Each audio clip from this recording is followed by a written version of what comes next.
கிறிஸ்துவுக்குள் மிகவும் அன்பான தேவ பிள்ளைகளே, இன்றைக்கி 4/5/2026 திங்கட்கிழமை பிற்பகல் சரியாக 3:30 மணி. அன்பான தேவ பிள்ளைகளே, மாம்பழம் சரிங்களா? மாம்பழமோ எந்த பழமோ நான் அவ்வளோ காசு கொடுத்து வாங்கி சாப்பிட்றதுக்கு நான் அவ்வளோ விருப்பப்படவே மாட்டேன். சரிங்களா? ஆமாம், இப்படி யாராவது ஃப்ரீயாக கொடுத்தா தான் நான் சாப்பிடுவேன். அதுவும் வேண்டான்னு தான் சொல்லுவேன். கட்டாயப்படுத்தி தந்தால் வாங்கிட்டு வந்துடுவேன். அவ்வளோதான். நான் காசு கொடுத்து வாங்கி சாப்பிட்ற அந்த மனநிலை எனக்கு கிடையாது. சரிங்களா? இது நேற்று எங்கள் சொந்தக்காரங்க வீட்டுக்கு போயிருந்தேன். அங்கே கொடுத்தாங்க, ஒரு 5-6 பழம் கொடுத்தாங்க. சரிங்களா? நேற்று ஒரு 3 பழத்தை சாப்பிட்டுட்டேன். இன்றைக்கி தான் சாப்பிட போகிறேன் இந்த மாம்பழம். அன்பானவர்களே, சரிங்களா? அப்புறம் இந்த பழம் இன்றைக்கி என் தங்கச்சி வீட்டுக்கு போயிருந்தேன். சரிங்களா? சின்ன தங்கச்சி வீட்டுக்கு போயிருந்தேன். அவங்க வீட்டில் இருந்து கொடுத்த பழம். சரிங்களா? வாங்கிட்டு வந்திருக்கேன். இதை நாளைக்கு சாப்பிடலாம். அப்புறம் சின்ன தங்கச்சி வீட்டில் எலுமிச்சை மரம் நிற்குது. ஒரு கொப்பு அப்படியே பட்டு போய் அப்படியே ஒடிஞ்சிட்டு தான் அதில் கிடந்து பிஞ்சு காயெல்லாம் தந்தா. வாங்கிட்டு வந்து ஜூஸ் போட்டு வச்சுருக்கேன். இந்த வெயிலுக்கு குடிக்கிறதுக்கு சூப்பராக இருக்குது. சரிங்களா? ஜூஸ் போட்டு வச்சுருக்கேன். அன்பானவர்களே, கர்த்தரும் இரட்சகரும் வரப்போகிறதான ராஜாதி ராஜாவும் நியாயாதிபதியுமாக இருக்கிற ஆண்டவர் இயேசு கிறிஸ்துவின் ஈடு இணையற்ற பரிசுத்தமுள்ள மேலான நாமத்திற்கு என்றென்றைக்கும் உள்ள சதா காலங்களிலும் மகிமை உண்டாவதாக. ஆமேன். கிறிஸ்துவுக்குள் மிகவும் அன்பான சகோதர சகோதரிகளே, தெய்வ பிள்ளைகளே, பரிசுத்தவான்களே, உங்கள் அனைவருக்கும் விலையேறப்பெற்ற ஆண்டவர் இயேசு கிறிஸ்துவின் ஈடு இணையற்ற பரிசுத்தமுள்ள மேலான நாமத்தினாலே அன்பான வாழ்த்துக்களை இந்த Kingdom of Christ in Admission Trust என்கிற உலகளாவிய ஒரே இந்திய சிறுபான்மை கிறிஸ்தவ மத ஸ்தாபனத்தின் சார்பாக, கிறிஸ்துவின் அரசாங்கத்தின் சார்பாக, மெய்யான கிறிஸ்தவ தேசத்தின் சார்பாக அன்போடு கூட தெரிவித்துக் கொள்கிறேன். கர்த்தர் தாமே உங்கள் ஒவ்வொருவரையும் ஆசீர்வதித்து பாதுகாத்துக் கொள்வாராக. ஆமேன். அன்பான தேவ பிள்ளைகளே, இன்றைக்கு 4/5/2026 திங்கட்கிழமை. நான் மிகவும் ஆவலோடு எதிர்பார்த்து காத்திருந்த ஒரு நாள். சரிங்களா? ஆமாம், இந்த தேர்தல் தேதி அறிவிக்கப்பட்ட நாளிலிருந்து இந்த நாளை நான் அவ்வளவு ஆவலோடு எதிர்பார்த்து காத்திருந்தேன். சரிங்களா? தேர்தல் தேதி அறிவிக்கப்பட்ட நாளிலிருந்து. என்ன காரணம் அப்படின்னு சொன்னால், என்னுடைய கோரிக்கை மனுக்கள் இந்த கிங்டம் ஆஃப் கிரைஸ்ட் இன் எட்மிஷன் ட்ரஸ்ட்டுக்கு சொந்தமான இந்த இடத்துக்கு பேரில் யூடிஆர் பட்டா திருத்தம் செய்து தனிப்பட்டா எனக்கு வேணும் அப்படின்னு சொல்லி நான் போட்டிருந்த மனு சம்பந்தமான அந்த விசாரணை எல்லாம் 3 விசாரணை முடிய பெற்று எனக்கு தனிப்பட்டா கொடுக்கக்கூடிய அந்த ஃபைனல் டிசிஷன் எடுக்கக்கூடிய அந்த நாட்களில் அந்த தேர்தல் தேதி அளிக்கப்பட்டு அந்த தேர்தல் தேதி அந்த நடைமுறைகள் அந்த இதெல்லாம் அமுலுக்கு வந்துட்டு நடைமுறைப்படுத்தப்பட்டு விட்டது. ஆகவே எல்லா அதிகாரிகளும் அலுவலர்களும் தேர்தல் பணி பார்க்க போயிட்டாங்க. எலெக்ஷன்லாம் முடிஞ்ச அதுக்கப்புறம் தான் அது சம்மந்தமாக நடவடிக்கை எடுப்பாங்க. ஆகவே நான் அவ்வளோ நாள் எவ்வளோ கஷ்டப்பட்டேன், எவ்வளோ அலைஞ்சேன், எவ்வளோ போராடினேன், எவ்வளோ செலவு பண்ணேன், அதெல்லாம் ரொம்ப கஷ்டப்பட்டு இருந்தனால இந்த நாளை நான் அவளோட எதிர்பார்த்துருந்தேன். சரிங்களா? அப்புறம் இந்த ட்ரஸ்ட்டுக்கு, இந்த வீட்டுக்கு, இதை சர்ச்சாக நடத்துகிறதுக்கு, நான் வீடாக தங்கி இருக்கிறதுக்கு, இதை இந்த ட்ரஸ்டின் அலுவலகமாக பயன்படுத்துவதற்கு, இந்த இடத்த கிறிஸ்தவ மதம் சார்ந்த ஊழியங்களை செய்வதற்கு நான் பயன்படுத்துவதற்கு தடையில்லா சான்று எனக்கு வேணும் அப்படின்னு சொல்லி தடையில்லா சான்றுக்கு அப்ளை பண்ணியிருந்தேன். அது சம்மந்தமாகவும் அது விசாரிப்பதற்கான ஏற்கனவே காவல்துறை விசாரணையெல்லாம் முடிஞ்சு டாக்குமெண்ட்ஸ்லாம் நான் கொடுத்துட்டேன். அப்புறம் சப் கலெக்டர் ஆஃபீஸ்லேருந்து விசாரிப்பதற்காக தாலுகா ஆஃபீஸுக்கு அனுப்பியிருந்தாங்க. அந்த லெட்டர் எனக்கு வந்தது. அதுவும் செய்ய முடியாமல் ஆயிடுச்சு. சரிங்களா? அதுக்காக தான் நான் இதை எதிர்பார்த்தேன். சரிங்களா? யார் ஆட்சிக்கு வர போகிறா, யார் ஆட்சியை பிடிக்க போகிறா, அதுக்கெலாம் இல்லை. சரிங்களா? யார் ஆட்சிக்கு வந்தாலும் நம்மளை ஆண்டவர் என்ன பண்ணணும்னு நினச்சிருக்காரோ அதை அவர் பண்ணுவார். சரிங்களா? நம்மளை பாடாப்படுத்தணும், நம்மளை கஷ்டப்படுத்தணும், நம்மளை வேதனைப்படுத்தணும் அப்படின்னு யார் பரலோகம் தீர்மானிச்சிருந்தா யாரை வச்சு அதை செய்வார்.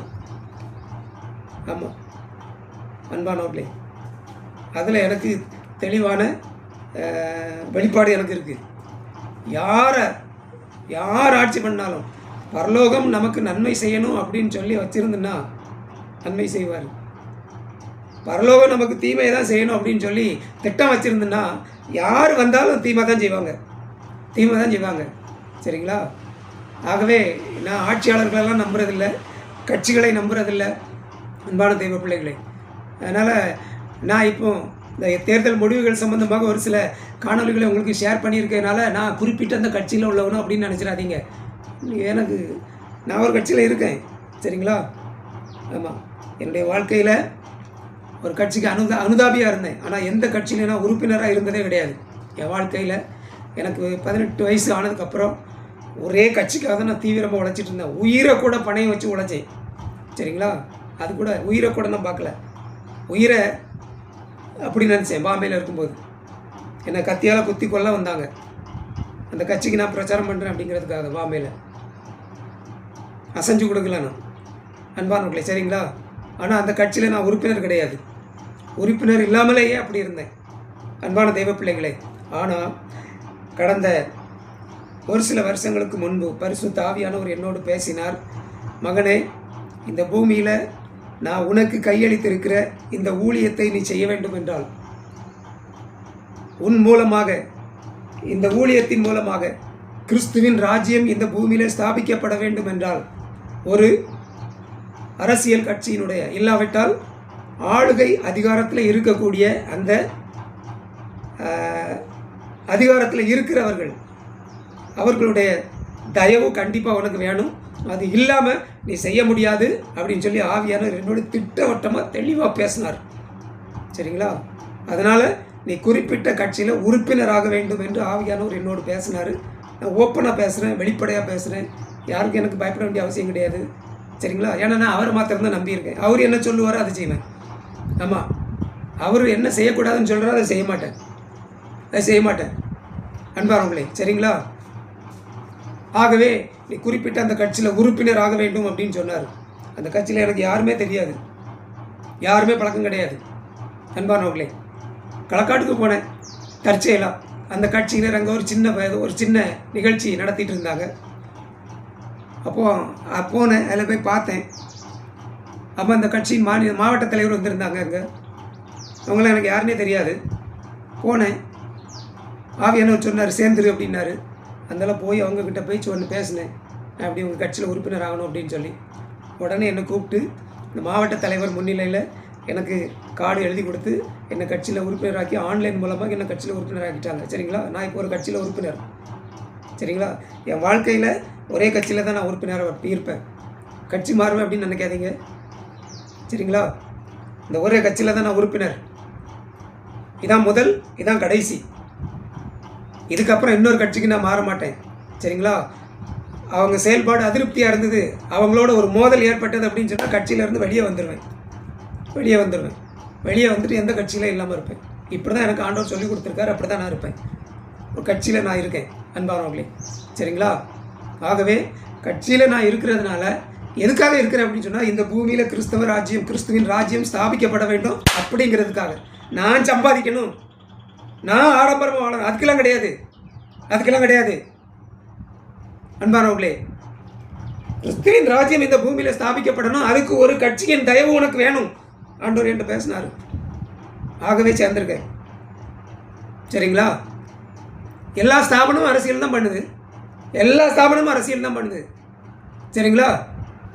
நான் எதுக்கு சொல்லதுக்கு வைக்கப்படணும்? நான் அரசியல் பண்ணலை. சரிங்களா? நான் ஆன்மீகம் பண்ணுறேன் அன்பானவர்களே. இப்படி தான் ஆண்டவர் சொன்னார். ஏன்னா பரிசுத்த வேதாகமத்தில் அதுக்கு முன்மாதிரி இருக்கிறது. யோசேப்பை ஆண்டவர் பார்வோனின் அதிபதியாக ஆக்கினார் அப்படின்னு சொன்னார். அந்த யோசேப்பு பார்வோனுடைய அரண்மனைக்கு போனதுனால தான். சரிங்களா?